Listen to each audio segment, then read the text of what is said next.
if I am wrongly guided, please make me right. Sir ఒక prostitution దగ్గరికి ఒక prostitute దగ్గరకు 5,000 ఇచ్చి ఎవరో ఒక ఎక్స్ వ్యక్తి వెళ్ళారు. ఆ ప్రాస్టిట్యూట్ తాగొచ్చు, నేను నీతో పాటు చేయని సర్వీస్ అంది. ఆ అమ్మాయిని కొట్టి బలవంతంగా చేశాడు. ప్రాస్టిట్యూట్ కాబట్టి అమ్మాయి బ్యాక్గ్రౌండ్ బాగాలేదు కాబట్టి బలవంతం సెక్స్ చేస్తే 376 అట్రాక్ట్ అవుతా. ఎవరు బలవంతపు సెక్స్ ఎవరు చేశారు? ఎక్స్ వ్యక్తి. ఎవరు? సాయి చేశాడా? సార్ సాయి చేశాడా అంటే మరి నాకు నిజంగా తెలియదు సార్. ఇప్పుడు సాయి చేశాడా? భాషల వైఫ్ తో ఎంతమంది అలా బలవంతం సెక్స్ చేశారో నాకు తెలియదు. నా క్లయింట్ తో పద్దాకి ఎవరైనా చేశాడు అంటే శేఖర్ భాష పిల్లలతో కూడా 10 మంది చేశారు. ఓకే ఇవి మాట్లాడదు. ఓకే, నేను కాల్ కట్ చేస్తున్నాను. ఓకే నేను కాల్ కట్. ఓకే అది శేఖర్ భాషకు సంబంధం లేదు. సబ్జెక్ట్ ప్లీజ్ కాదు. దిలీప్ గారు ప్లీజ్ శేఖర్ భాష వ్యక్తిగత విషయాలు మాట్లాడదు.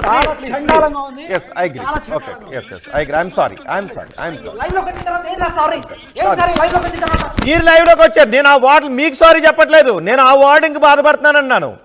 నేను మీ గురించి కాదంటుంటా. శేఖర్, దిలీప్ గారు మీరన్న వార్డింగ్ కూడా బాలేదు. దిలీప్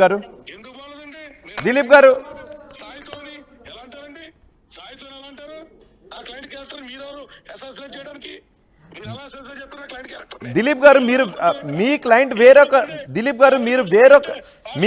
వేరొకరి క్లయింట్ క్యారెక్టర్ ని డిఫేమ్ చేస్తోంది.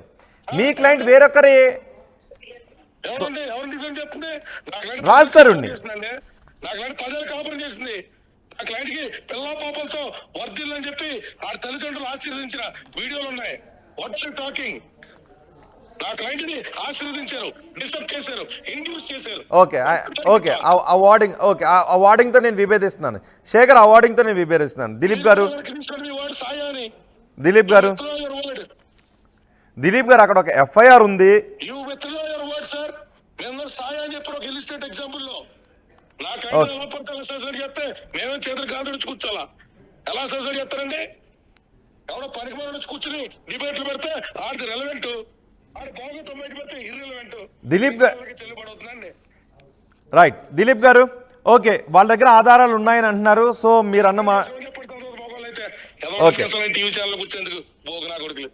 రైట్. దిలీప్ గారు ప్లీజ్ ఆన్ ఎయిర్లీ మాట్లాడొద్దు. నేను కాల్ కట్ చేస్తున్నాను. ఓకే, లావణ్యకి వ్యతిరేకంగా మాకు ఆధారాలు ఉన్నాయి. లావణ్య వేధింపులకు గురి చేసింది అనటానికి మాకు ఆధారాలు ఉన్నాయి. లావణ్య కొంతమందికి డ్రగ్స్ అలవాటు చేసింది అనటానికి మాకు ఆధారాలు ఉన్నాయి అని లావణ్య తరపు న్యాయవాది చెప్తున్నారు. కొన్ని ఆధారాలను సేకరించామని చెప్తున్నారు. కోర్టుకు వెళ్తామని అంటున్నారు. అదే సమయంలో ప్రీతి ఫ్రెండ్ ఎవరైతే ఉన్నారో ఇద్దరు కూడా మాకు వ్యతిరేకంగా మాట్లాడుతున్నారు, మమ్మల్ని డిఫేమ్ చేసేలా మాట్లాడుతున్నారు. సో మేము కూడా కోర్టుకు వెళ్తాం వాళ్ళపైన అని లావణ్య కూడా చెప్తుంది. మరి చూద్దాం వీటిల్లో వేరే పర్సనల్ ఇష్యూస్ వస్తున్నాయి. వేరే పర్సనల్ ఇష్యూస్ వస్తున్నందుకు వాటిని దయచేసి తీసుకుని రావద్దు. చూద్దాం మరి దీనికి కన్క్లూషన్ ఎలా ఉంటుందో.